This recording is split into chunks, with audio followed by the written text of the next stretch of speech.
To watch this episode in Hindi, switch to timestamp 2 minutes and 48 seconds. Hello and welcome to another episode of Legal Update. The topic of discussion is Powers of High Court. Why in news? Recently in the Kulandai Semi and Another's versus State represented by its Inspector of Police and Another's case, the Supreme Court clarified that there is no absolute prohibition on the High Court intervening in a Section 482 CRPC petition even when the investigation is in its early stages. Background of the case.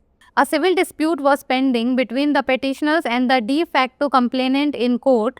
The complainant then registered a criminal case alleging the petitioners collected rupees 4 crore 30 lakh in fees under the name of a trust. The High Court observed there was some material for investigation but noted the issue seemed primarily civil in nature. The High Court dismissed the petition but allowed the petitioners to submit documents to disprove the FIR to the law enforcement agency. The court instructed the law enforcement agency to consider the case as a potential mistake of fact depending on the offence's cognizability and closed the petition.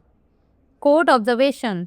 The bench of Justice Abhay S. Oka and Justice Ujjwal Bhuyan emphasized that there is no rigid rule preventing the High Court from intervening in a Section 482 CRPC petition even if the investigation is still in its initial phase. The bench expressed disagreement with the Madras High Court's approach, noting that it failed to address the merits of the case when rejecting the plea to quash the FIR. The Supreme Court annulled the High Court's order and instructed that the case be reconsidered on its merits, ensuring the petition is placed for a fresh hearing.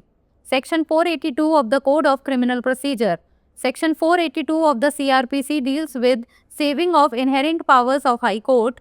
It states that nothing in this code shall be deemed to limit or affect the inherent powers of the High Court to make such orders as may be necessary to give effect to any order under this code or to prevent abuse of the process of any court or otherwise to secure the ends of justice. Now, this section is covered under Section 528 of the Bharatiya Nagarik Suraksha Sanhita 2023. Now, it's time for the practice question.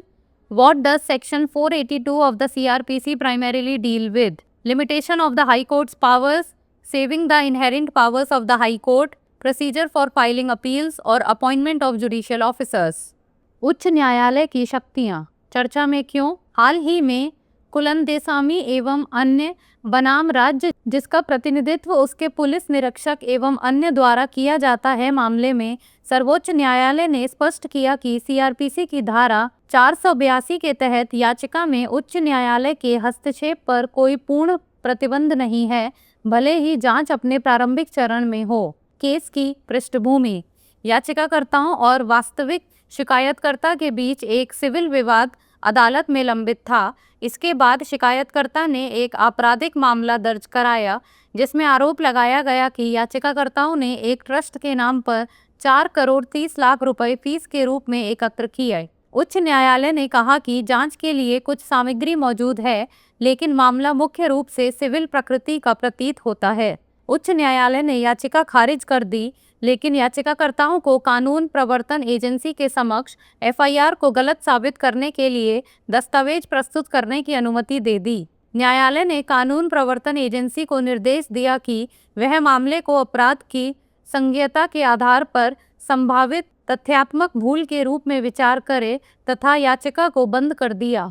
न्यायालय का अवलोकन। न्यायमूर्ति अभय S ओका और न्यायमूर्ति उज्ज्वल भुयान की पीठ ने इस बात पर जोर दिया कि ऐसा कोई कठोर नियम नहीं है जो उच्च न्यायालय को सीआरपीसी की धारा 482 के तहत दायर याचिका में हस्तक्षेप करने से रोकता हो, भले ही जांच अभी प्रारंभिक चरण में ही क्यों ना हो। पीठ ने मद्रास उच्च न्यायालय के दृष्टिकोण से असहमति व्यक्त की तथा कहा कि एफआईआर रद्द करने की याचिका को खारिज करते समय वह मामले के गुण दोष पर विचार करने में विफल रहा। सर्वोच्च न्यायालय ने उच्च न्यायालय के आदेश को रद्द कर दिया और निर्देश दिया कि मामले पर उसके गुण दोष के आधार पर पुनर्विचार किया जाए तथा यह सुनिश्चित किया जाए कि याचिका को नए सिरे से सुनवाई के लिए रखा जाए। दंड प्रक्रिया संहिता की धारा 482। सीआरपीसी की धारा 482 उच्च न्यायालय की अंतर्निहित शक्तियों की व्यावृत्ति से संबंधित है। इसमें कहा गया है कि इस संहिता की कोई भी बात उच्च न्यायालय की ऐसे आदेश देने की अंतर्निहित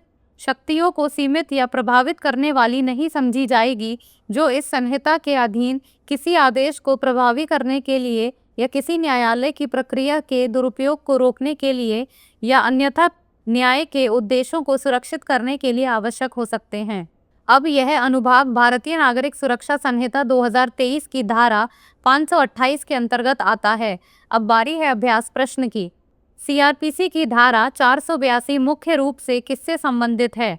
उच्च न्यायालय की शक्तियों की सीमाएं, उच्च न्यायालय की अंतर्निहित शक्तियों को बचाना, अपील दायर करने की प्रक्रिया या न्यायिक अधिकारियों की नियुक्ति। आप इस प्रश्न का उत्तर कमेंट सेक्शन में दे सकते हैं। आज के लिए इतना ही, धन्यवाद।